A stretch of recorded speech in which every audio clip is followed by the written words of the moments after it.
কখনো কি এমন কোনো বিমান অবতরণ দেখেছেন যা দেখে মনে হবে এটা প্রায় অসম্ভব, একেবারে সিনেমার মতো, কিন্তু আসলে পুরোপুরি সত্যি? চলুন আজ সেই গল্পটাই শোনাই। বিশাল এক সমুদ্রের পাড়ে দাঁড়িয়ে আছেন, সামনে শুধুই দিগন্ত বিস্তৃত নীল জল। কি শান্ত, তাই না? এই যে অবিশ্বাস্য দৃশ্যটা, এটা আসলে সাইপ্রাসের লার্নাকা ইন্টারন্যাশনাল এয়ারপোর্টের।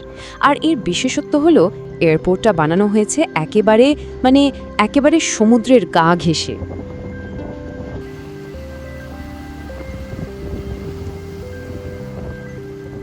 এই এয়ারপোর্টের রানওয়েটা এমনভাবে ডিজাইন করা হয়েছে যে প্লেনগুলোকে ল্যান্ড করার জন্য জলের উপর দিয়ে খুবই নিচ দিয়ে উঠতে হয়।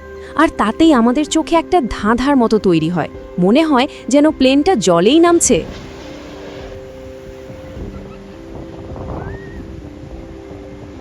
কিন্তু আসল প্রশ্নটা হলো, এটা এত বিখ্যাত কেন?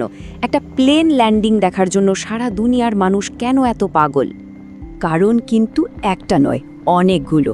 প্রথমত, এর যে নাটকীয় সিনেম্যাটিক লুক, সেটা সোশ্যাল মিডিয়ায় ভাইরাল হওয়ার জন্য একেবারে পারফেক্ট। তারপর ভাবুন, বিচে দাঁড়িয়ে বিশাল একটা প্লেনকে একদম মাথার উপর দিয়ে নামতে দেখা, এটা একটা অসাধারণ অভিজ্ঞতা।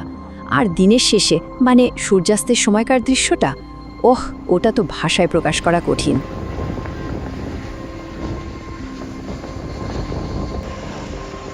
আর এই যে অবিশ্বাস্য সৌন্দর্য, এটা কিন্তু শুধু সাধারণ ট্যুরিস্টদের টানেন তা নয়, এক বিশেষ ধরনের মানুষের কাছে এই জায়গাটা হয়ে উঠেছে একটা তীর্থক্ষেত্রের মতো। অ্যাভিয়েশন ফটোগ্রাফার আর ভ্লগারদের কথাই বলছি। সারা বিশ্ব থেকে তারা এখানে ছুটে আসেন শুধু একটাই কারণে, এই অসাধারণ ল্যান্ডিংয়ের মুহূর্তটা ক্যামেরাবন্দি করার জন্য। এর চেয়ে ভালো শট আর কোথায় পাওয়া যাবে বলুন?